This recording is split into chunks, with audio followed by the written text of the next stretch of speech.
Hi guys, so I started with my face makeup already done. I used a Maybelline Better Skin Foundation in the e.l.f. Clear Brow Gel and a Flawless Brow Trio by BH Cosmetics, along with a Covergirl and Olay Simply Ageless Primer, and I used a fluffy brush to apply my foundation. Now I'm going to take some Scotch tape and remove most of the sticky and apply it from my lower corner to the corner of my eyebrow. Applying the tape leaves a really straight, sharp line from the application of our shadow, and it also works as a temporary shadow shield to prevent fallout. Then I'm taking the NYX Jumbo Pencil in white and a small shader brush. I'm going to use this to apply the pencil to my eye and get a nice even coating of that all over the lid and up into the crease a bit as well. You kind of have to build it up when you're applying with a brush. It doesn't apply as opaque as if you were applying the straight pencil, but I find that you don't have to blend it out as much with your finger or a brush afterwards, and it does, you can kind of build up the consistency more specifically to what you want versus having really stark white pigment on there. Earlier I accidentally said NYX Jumbo Pencil in white, but it's in milk. It is a white pencil though. It's a really soft, sticky consistency, so it works well as an eyeshadow base, and the white makes the colors pop a little more. Next, I'm going to be taking a fluffy tapered crease brush and the I Heart Makeup I Heart Chocolate palette, and I'm going to be applying the burgundy shade called What a Way to Go. I'm picking that up and applying it to the outer corner and the crease right along that tape to build it up, and then I'm going to blend it out with a fluffy blending brush.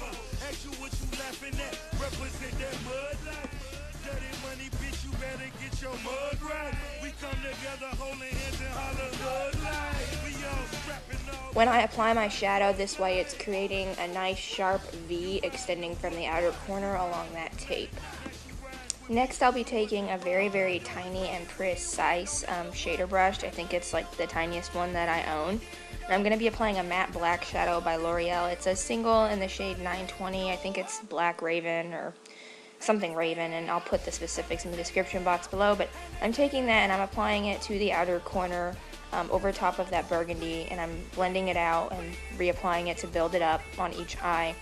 But I'm not taking it up nearly as high into the crease as we did that burgundy. I'm taking a triangle along the tape and blending it out to build it up. The blending just makes sure all of my colors transition well and are cohesive, and I'm so sorry about that switch in camera frame there and lighting, but my camera decided it was going to die, so I had to hurry up and plug it in and move my chair around and move the lighting around. As a consequence, it looks really different. That shift there wasn't pretty, and you get to see my really messy bed there. It's not made up, and my computer's sitting out because I was working on some homework, so sorry about that. I'm just doing the same thing to the other eye now, again creating like a tiny little triangle right there along the tape, like a right triangle, and I'm going to blend it out and then build it up.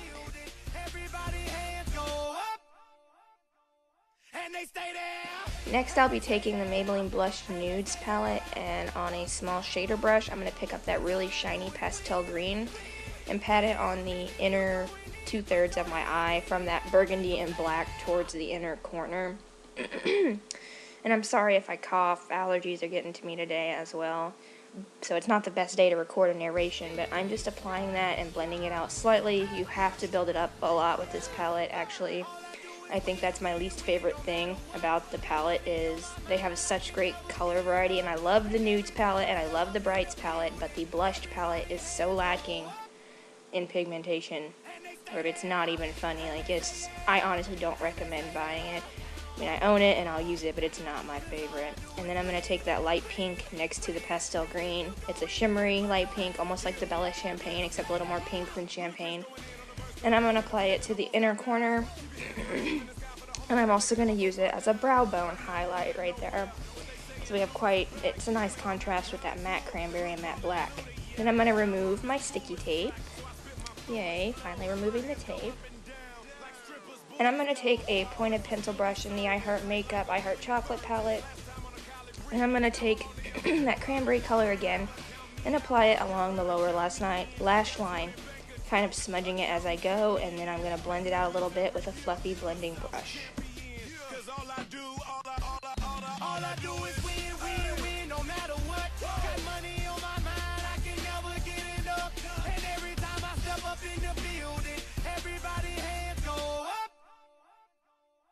and they stay there, and they stay there, and they stay there. Next, I'm going to be taking my Wet n Wild Waterproof Liquid Liner, which is my favorite of their liquid liners. It's in the number 881 Ultra Black. But I love the brush on this one. As I mentioned in a previous tutorial, the applicator brush is stiffer on the waterproof version of the Wet n Wild liquid liner than it is on the brown or the black sparkly one or the black that's not waterproof.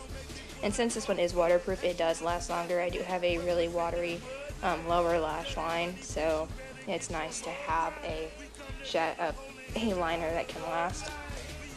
Really good drugstore buy. Really cheap. I think CVS sells it for like $4.99.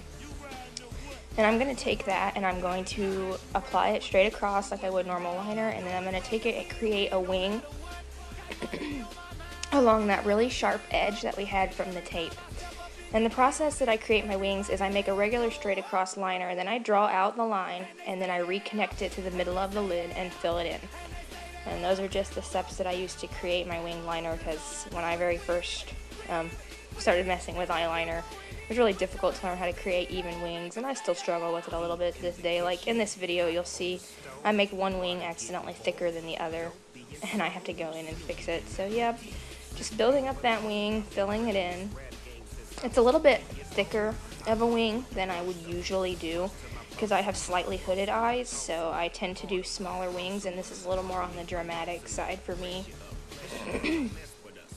I did not, however, apply false lashes with this look because I was going to class, and I'm not going to lie, I almost feel like most false lashes that I can buy at the drugstore are overkill, especially since I have decent natural lashes that are pretty thick, and with mascara I think they look fine after they've been curled. But I don't apply false lashes when I'm going to class because they always just fall off at really bad times. And have you ever tried to wear lab goggles and false lashes? It's really difficult. I don't like wearing false lashes and lab goggles because lab goggles get really humid even when you open the vent on them, and it interferes with the cohesiveness of the lash glue. It's really embarrassing when you have your eyelashes only half hanging on in the middle of a lab class, so definitely not a good idea for me to wear those since I am a biology major.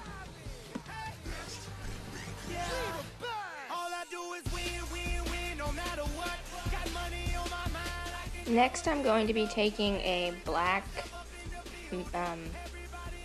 mechanical pencil liner from Physicians Formula. It's just the regular black liner, and I'm going to take that and apply it to my waterline and a little bit into the lower lash line. Any black soft pencil, like a gel pencil liner will do, a regular pencil liner will do, even if it's not gel, but I find those are a little hard to apply. Like, I've poked myself in the eye a few times with those. They can bite back, so I prefer the softer gels for my lower lash line. And I'm just checking things nice and even, and then I'm going to go off camera and apply my mascara and curl my lashes.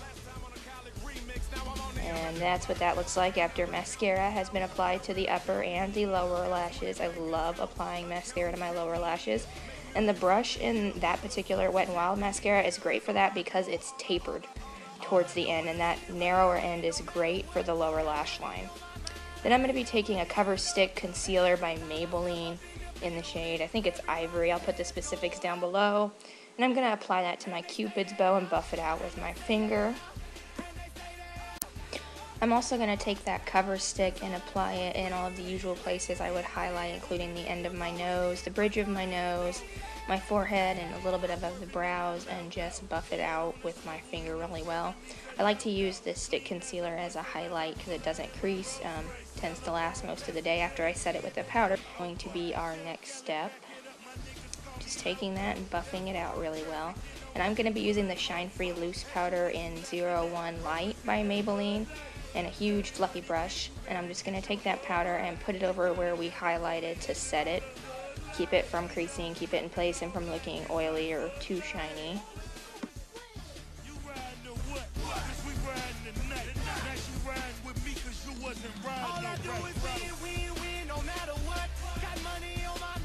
Next, I'm going to be taking that fluffy brush and the Maybelline Fit Me powder blush, which I've already hit pan on because it's like my daily blush. I love it.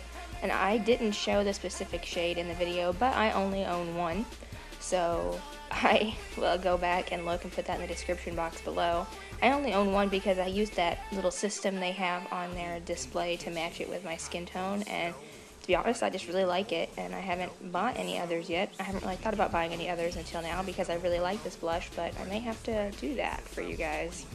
And then I'm going to be taking a Rimmel lip liner, an Exaggerate mechanical pink lip liner, and I'll look up the shade of that and put it in the description box below. I think it's like a nude pink. And I'm going to overline my lips a little bit with that, Exaggerate the Cupid's bow, and then I'm also going to fill in my lips with that because we're doing a nice everyday pink lip. These lip liners are like a really soft gel lip liner, so they're really easy to break, so you gotta be a little careful when you apply them. But they are really buttery and smooth in application, and I like that. Really easy, glides on. And like I said, this is just a nice nude pink for my skin tone. The lip color I'm going to apply is a little bit more bold, and it's Colored Raine by Colored Raine. It's a liquid lipstick in the shade 24/7. Oh my gosh, guys, I need to tell you, if you don't have any of Colored Raine's liquid lipsticks in your life, you need them.